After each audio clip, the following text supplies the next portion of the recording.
I just got done recording the song I made Xavier for his birthday. And I was thinking, I love all my kids that way. But I don't have anything to say about what we've been doing because we haven't been doing anything for years. And I know it's not really all their faults. Some of them are choosing it now. Some of them are just not calling and giving me their numbers because their mom said not to. Other ones are just older and too busy and don't seem to care. And that's fine, I guess. I love them no matter what, unconditionally, literally. And from a personal side, I think about Jasmine going to be 13 coming up. Not really coming up in April, but either way, she's going to be 13. And I missed all of Brianna's birthdays. Well, not missed any of them because I made a promise to her that I'd never miss them. And on her 13th birthday, she's like all the other years, we made a big deal about if I made it there on time. And I always made sure that I went there, even if I had to get there at like 7 o'clock at night after work. And I was crying. I had to borrow someone's car one year, all kinds of stuff. But I made it out there to see her on her birthday because I knew how much it mattered to her. And now I don't really matter to her. She says, I love you, Dad, just because I'm this dude she knows. She knows nothing about me at all and doesn't want to.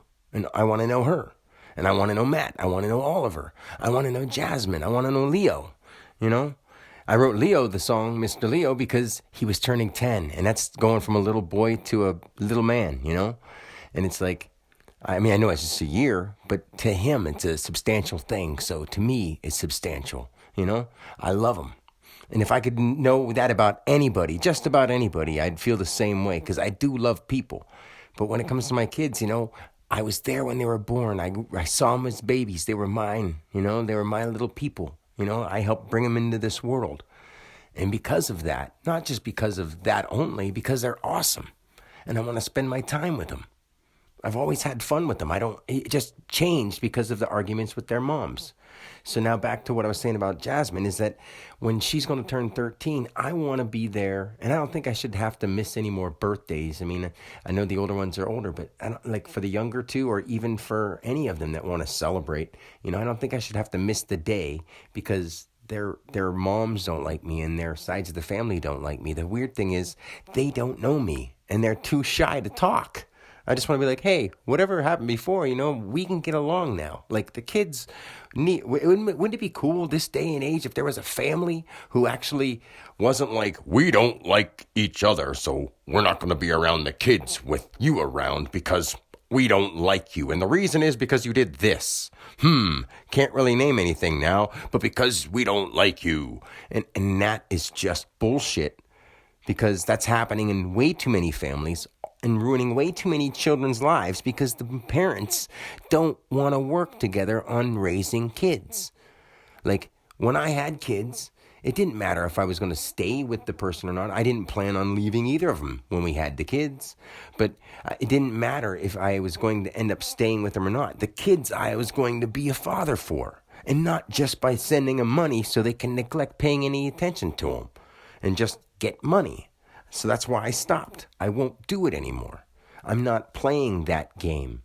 It's not a game to me. They're my children, and their lives matter to me, and I should be part of them.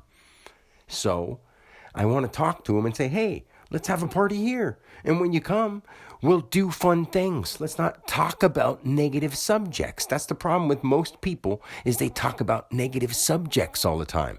How is that going to help you have a good time? But then most people will say, I don't like you. I don't know what you want to do. And they sit around and they watch TV most of the time.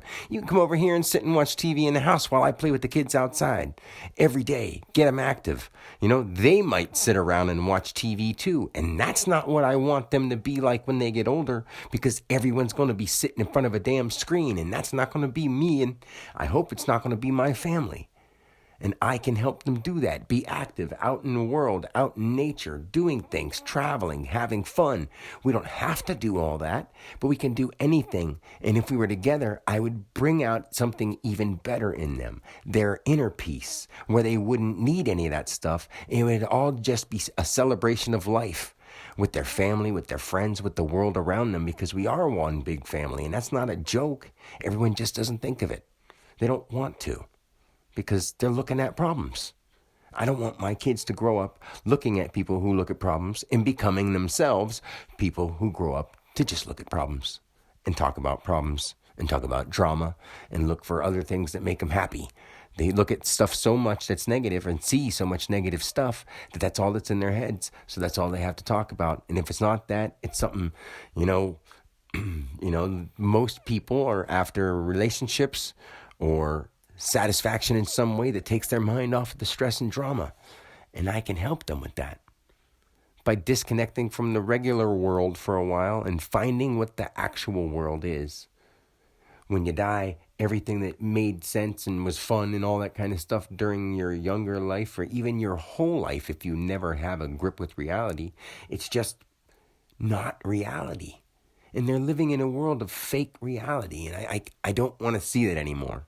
And all I want to do is talk to the moms and say, hey, why can't we just talk in person? Why can't we even talk on the phone? Like, the thing on the phone is that you won't like if I express any kind of like emphasis in my voice. And even if I talk like this to them, they're like, I don't like the way you're talking to me. And I'm like, I'm not talking to you anyway. And I giggle and I laugh and stuff. And I'm like, you're just, and I'm not trying to get angry. But then they'll, and usually it ends up me getting like, I'm just want to, because it's weird how you can call or talk to them thinking you're going to say one thing.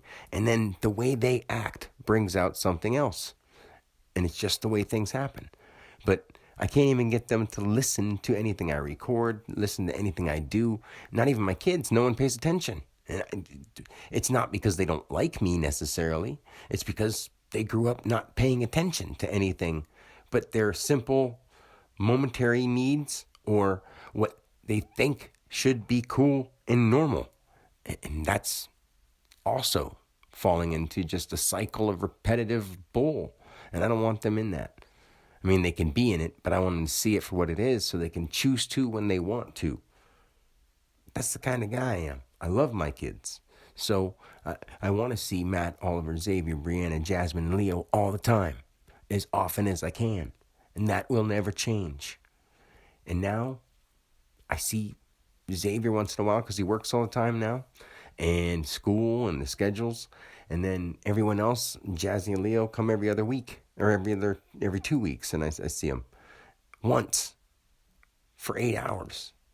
And that's it.